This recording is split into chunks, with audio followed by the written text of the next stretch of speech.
Tapi kalau itu tidak dikendalikan dengan baik, PSN ini kemudian menjadi titipan dari kanan kiri. Tunjuk saja proyek yang mana, yang titip siapa.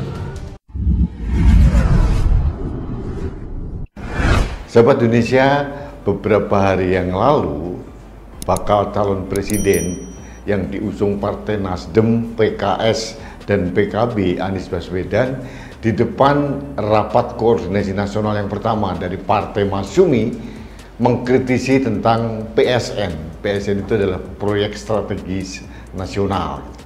Awalnya Anies setuju dengan penerapan PSN, tapi dia melihat bahwa perkembangan pelaksanaan PSN disinyalir penuh dengan kejanggalan karena ada titipan kanan kiri, kata Anies begitu.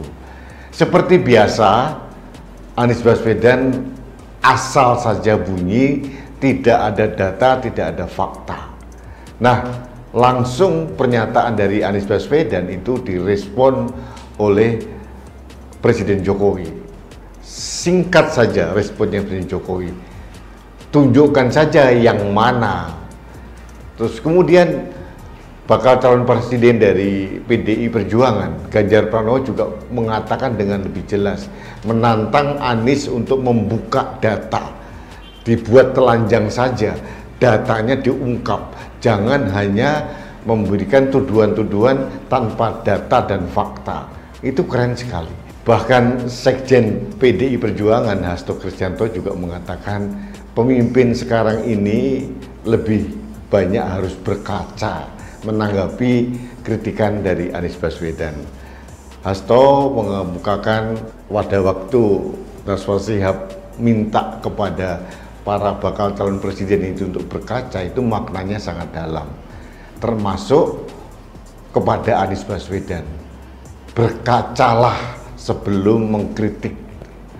Pada saat diminta untuk membuka data dan fakta, Anies bungkam sampai sekarang. Sama seperti dulu dia mengkritisi tentang pembangunan jalan di era SBY dan Presiden Jokowi. Ternyata salah baca data. Ini memalukan sekali. Sebetulnya kalau mengkritisi itu wajar-wajar saja. Apalagi kita tahu Anies Baswedan ini adalah sudah mendeklarasikan diri sebagai antitesis dari Presiden Jokowi. Sudah pasti semua kebijakan Pak Jokowi akan dikritisi, akan direvisi, dan segala macam. Tapi pertanyaannya adalah, asal jangan memberikan tuduhan-tuduhan palsu, tuduhan-tuduhan yang tanpa data. Anies juga menyebut IKN karena tidak transparan. Sebetulnya monggo-monggo saja kalau mau mengkritisi, diberikan data secara terbuka yang mana. Jangan hanya memberikan sinyalemen-sinyalemen yang akhirnya multi-interpretasi. Ini yang sering dilakukan oleh Anies. Dan sekali lagi saya katakan bahwa Anies memang tidak punya data. Asal kritik, asal mangap, menurut saya begitu. Asal berbeda dengan Presiden Jokowi, itu yang digaungkan oleh Anies Baswedan. Jadi manakala ditantang oleh Presiden Jokowi, oleh Mas Ganjar Pranowo, dia tidak berkutik, bungkam, karena tidak akan bisa. Sama seperti dulu waktu dia mengkritisi masalah jalan, diluruskan datanya oleh Dirjen Bina Marga pun tidak merespon, karena memang diakui dia salah data, salah membaca angka. Tapi seperti biasa, tidak ada permintaan maaf. Selalu merasa ya hanya melemparkan peluru-peluru kritik asal beda, bahwa dia adalah ikon perubahan. Perubahan seperti apa?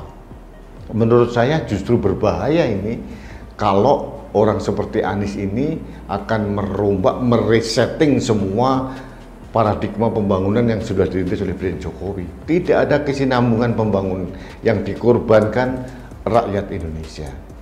Seperti dulu, sebagai contoh, pada waktu Anies Baswedan menjadi Gubernur DKI Jakarta, ada program yang luar biasa dari gubernur sebelumnya, Basuki Cahayapurnama, RPtra, itu ruangan untuk permainan anak-anak dan ibu-ibu rumah tangga di satu wilayah dibangun luar biasa oleh Basuki Cahayapurnama di berbagai tempat di Jakarta.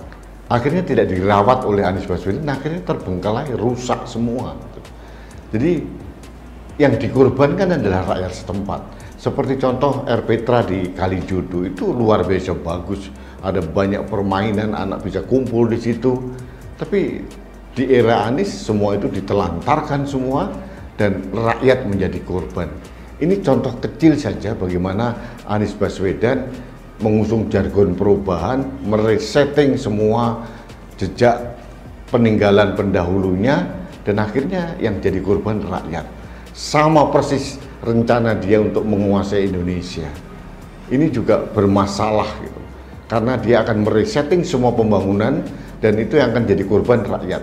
Semua warisan Presiden Jokowi akan dipangkas, akan tidak dilanjutkan dan mungkin akan dimangkrakkan oleh Anies Baswedan sengaja seperti itu. Jadi saya setuju dengan Presiden Jokowi bahwa orang-orang seperti Anies ini memang tidak layak diberikan panggung karena akan merusak kesinambungan pembangunan Indonesia.